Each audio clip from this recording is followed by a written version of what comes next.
안녕하십니까. 거꾸로 투자하는 쇼킹 부동산입니다. 이사 공급 대책 무서워해야 하는 이유 시작해 보겠습니다.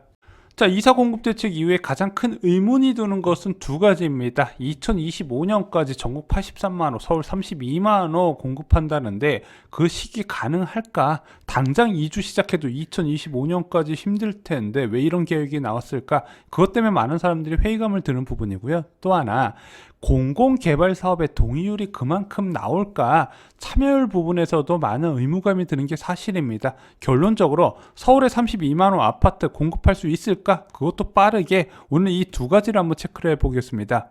자, 이사 공급 대책 발표 이후에 많은 사람들이 실효성 의문을 제기했는데 변창훈 국토부 장관이 공급 대책의 실효성 의문에 대해서 자신감을 나타냈어요. KBS 1호 진단에 출연해서 너무 공급 목표를 낙관적으로 잡은 것 아니냐는 앵커의 질문에 주택 공급 목표는 오히려 보수적으로 잡았다고 맞받아쳤습니다. 자, 먼저 공급 시기에 대해서는 주택 유형에 따라서 다르다는 걸 밝혔습니다. 도시재생이나 비주택 리모델링, 신축 매입 등은 아파트 공급이 아니기 때문에 빠른 진행이 가능할 거라고 보는데, 자, 정비 사업이나 도심 공공주택 복합 사업이나 소규모 사업 같은 경우는 이제 아파트 공급 방식이기 때문에 장기간 걸릴 거다. 그래서 5년 내 입주까지는 아니고 5년 내 부지 확보 또는 5년 내 이제 분양 계획 이렇게까지 이야기를 하더라고요. 자, 먼저 공급 물량 부분에 대해서 자신이 있다고 한 근거를 들어보겠습니다. 변창훈 국토부 장관은 우선 공급 검토 대상이 383곳이나 되고요. 여기서 추가로 신청 접수된 지역도 같이 진행할 거기 때문에 공급 목표는 오히려 보수적으로 이야기하려고 노력했다. 실제로는 이거보다 더 많아질 것이다. 왜냐면은 지자체에서 협조를 받아서 앞으로 공급 물량이 대거 구역 지정을 통해서 탄생할 가능성이 있다는 부분이고, 설마 이 우선적 검토 대상에서 사람들이 동의를 못 받 하더라도 차순위 후보지를 통해서 관리하면서 진행되면 되기 때문에 공급 부분은 앞으로 예상했던 것보다 더 많이 늘어날 가능성을 언급했습니다. 그런데 이제 가장 빠르게 진행할 수 있고 가장 많은 규모 13만 호의 공급을 담당하고 있는 공공 직접 시행 정비 사업 같은 경우는요, 가장 큰 문제가 있습니다. 바로 기존 정비 사업장이 협조를 할 거냐 문제죠. 조합 설립 이전 단계의 사업장만 솔직히 해당이 되는 부분이에요. 조합 설립 인가했으면은 그 이후에 바로 시공사 선정 들어가서 계약까지 했는데 그 계약 파기하고 나서 공공 재개발, 공공 재건축할 가능성은 솔직히 많지는 않거든요. 그런데 이 기본계획 수립부터 추진위원회 승인 단계 보면 재건축은 63곳이고요. 재개발 사업장 같은 경우는 76곳입니다. 139개 사업장이 있는데 이 139개 사업장 중에서 100개가 공공 직접 시행 정비 사업을 선택한다? 그럴 가능성은 많아 보이지 않거든요. 우선 재건축 사업장 대부분이요, 용적률 올려서 임대 늘리고 답답한 것보다는 건축비 내면서 그냥 고급화하는 게 더 낫다고 생각할 가능성이 커요. 그래서 강북에 있는 일부 재건축 사업장 말고는 아마 강남 지역, 한강 이남 지역의 강남 재건축 사업장은 공공이란 말도 못 붙이게 할 조합원들이 많이 있을 것 같습니다. 물론 재건축 초과 이용 환수제나 2년 거주 면제는 좀 고민이 되긴 하는데, 이런 거 고민할 단계의 재건축 사업장, 초기 단계 사업장이 그렇게 많이 남지 않았어요. 왜? 안전진단 기준을 강화하면서 지금 초기 단계 재건축 사업장이 거의 없다시피 해요. 그럼 그 사람들 데리고 해봤자 별 도움은 안 된다는 거죠. 물론 재개발 사업장 같은 경우는 적극적으로 참여할 가능성이 큽니다. 특히 사업이 오랜 기간 지지부진한 사업장은 아마 공공 참여로 들어올 가능성이 있어요. 그럼 재개발 사업장 일부 참여만으로 공공 직접 시행 목표 13만 호를 채울 수 있을까? 변창훈 국토부 장관은 무엇을 기준으로 그렇게 자신감을 내세웠을까요? 바로 믿는 구석이 있었기 때문입니다. 바로 정비구역에 해제된 사업장을 활용한다는 방안이죠. 자, 박원 서울시장 들어서 정비사업 해제 현황 보면은요, 6년간 무려 393곳의 정비사업장이 해제가 됐습니다. 이 해제로 인한 미착공 물량이 무려 24만 8,800호나 되는 부분이에요. 그래서 정부는 서울의 노후 요건을 충족한 222곳의 구역을 공공참여 우선 추진 검토 구역으로 선정했는데, 여기에 창신, 장위 등 뉴타운 해제 지역을 포함한 상당수 재개발 구역, 재개발이나 재건축 구역이 포함될 가능성이 있다는 부분이죠. 그래서 이들 구역이 포함이 된다면요, 당초 기대보다 늘어날 가능성이 있기 때문에 자, 우리가 예상한 건 보수적으로 잡은 거다, 생각보다 훨씬 더 많이 늘어날 수 있다, 이렇게 봤던 부분인데, 자, 왜냐면 이 정비사업 해제된 곳은요, 이런 식으로 공공이 참여하지 않으면 재개발이 어려운데, 지금 이들 거주민들에 대한 재건축, 재개발 열망이 굉장히 큽니다. 거기에 다양한 혜택까지 제공하기 때문에 굳이 안 할 이유가 하나도 없는 거예요. 그래서 변창흠 국토부 장관은 이 물량을 믿고 있다는 거죠.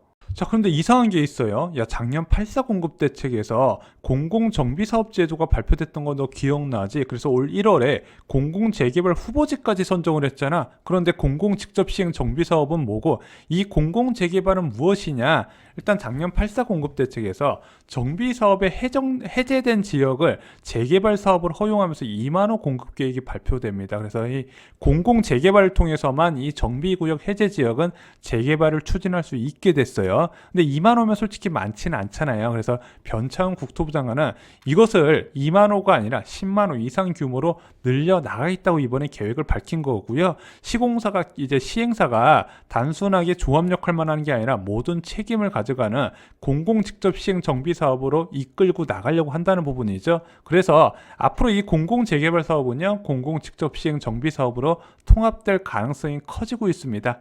그럼 공공 직접 시행 정비 사업 같은 경우는 이미 해제된 재개발 구역에서 대거 신청할 거니까 물량 확보에는 걱정이 없는 건 알겠다. 그럼 도심 공공주택 복합 사업과 소규모 개발을 통한 공급 채울 수 있을까? 서울 지역에서 무려 17만 원 넘는 공급 대책을 책임지고 있는데 이게 너무 생소한데 너무 과한 숫자를 부른 거 아니냐. 근데 이번에 발표된 내용을 보잖아요. 굳이 여기 거주민들이 반대할 이유는 많아 보이지는 않습니다. 다가구 주택의 월세 수입자의 수입 부분, 월세 수입 부분까지 고려한 대책이 나왔어요. 그래서 제가 볼 때는 예정 지역을 LH나 SH가 적극적으로 동의를 받으러 다니거나 지자체에서 사업 동의를 해서 주민들이 이제 동의를 빨리 받아서 사업 진행될 수 있도록 진행될 가능성이 커요. 왜냐하면 거기 거주민 입장에서는 전혀 손해볼 게 없다는 부분입니다. 자, 그러면은 아까 그 도심공공주택 복합사업은요, 시간이 걸리더라도 많은 지역에서 참여할 가능성이 커요. 워낙 많은 혜택을 퍼주고요. 이제 시행사에서 모든 리스크를 떠안는 부분이기 때문에 안 할 이유는 없어 보이거든요. 근데 이 소규모 정비사업 같은 경우는 좀 애매해요. 서울 지역에 4만 호 공급을 담당하는 이 소규모 정비사업 같은 경우는 솔직히 가로주택 정비사업 생소하고 솔직히 15층 아파트 짓는다 별로 기대는 안 되는 부분이거든요.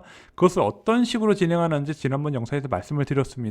지자체가 구역을 지정을 통해서 진행할 것 같은데 지금 지자체에서 이거에 참여 의사가 굉장히 활발하게 나오고 있다고 해요.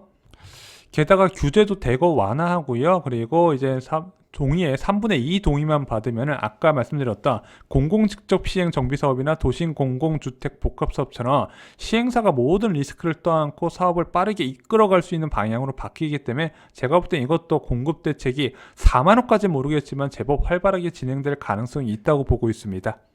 근데 저는 하루하루가 지날수록 이번 2사 공급 대책은요, 정말 많은 아파트를 공급을 늘릴 거라는 기대가 커지고 있습니다. 왜냐면은 과거 뉴타운 정책과 많이 다르다는 점이에요. 자, 여러분들 왜 과거에 뉴타운 지정된 정비구역들이 수백 곳이 대거 해제가 됐을까요? 이유는 간단합니다. 자, 이 뉴타운 정책은요, 거의 지정만 해놓고 방치만 했어요. 시범 뉴타운 3개 구역 제외하고는 공공 지원이 거의 들어가지 않습니다. 그냥 구역만 지정해놓고 니들끼리 알아서 뚝딱뚝딱 아파트 지어라, 이렇게 얘기한 거예요.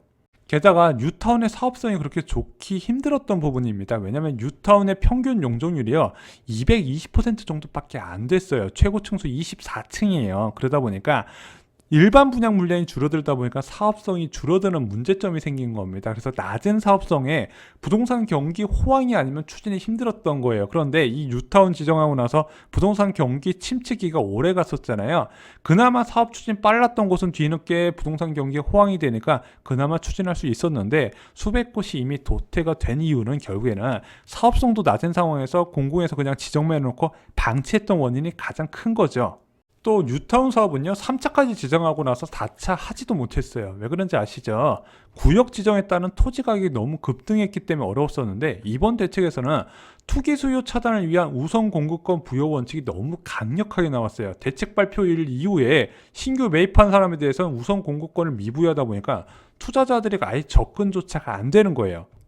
그럼 투자자들이 접근이 안 된 상태에서 실수요자들이 거기 살거나 아니면 세를 주고 있는데, 야 우리가 아파트 지어줄게, 모든 리스크도 다 주고 규제 풀어서 사업성도 좋게 해줄게, 너 돈 없어도 우리가 다양한 금융제도 만들어서 주택 보유하게 해줄게, 이런 제안을 하다 보니까 공급 물량이 크게 늘어날 수 있다는 부분입니다. 과거 뉴타운과 분명히 달라요.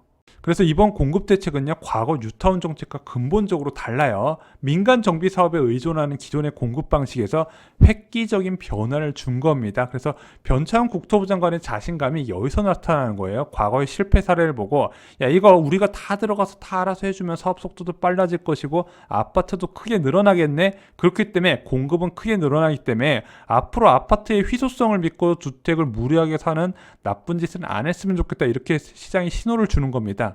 그런데 이번 계획이요, 30만원, 40만원 아파트 공급 계획 계획이 당장 5년 이내에 이뤄지긴 좀 어려운 부분입니다. 일단은 정부에서도요, 정비사업구역 지정부터 이주까지 한 5년 정도 잡겠다고 이야기를 했어요. 그러면은 실제적인 분양 물량까지는 2027년부터고요, 입주부터는 2030년 정도 되어야 이번 공급 대책에 대한 효과를 발휘할 수 있을 겁니다. 그런데 너무 좌절하실 필요가 없는 게 현재 사업 막바지의 정비 사업장이 꽤 있고요. 신규 택지가 2024년부터 대거 입주를 진행하면서 공급을 책임진다는 부분이죠. 장기적인 불안 신호는 확실하게 없애고요. 중장기적으로 아파트가 크게 늘어날 거라는 신호는 지금 확실하게 주고 있는 긍정적인 상황이라고 생각을 합니다.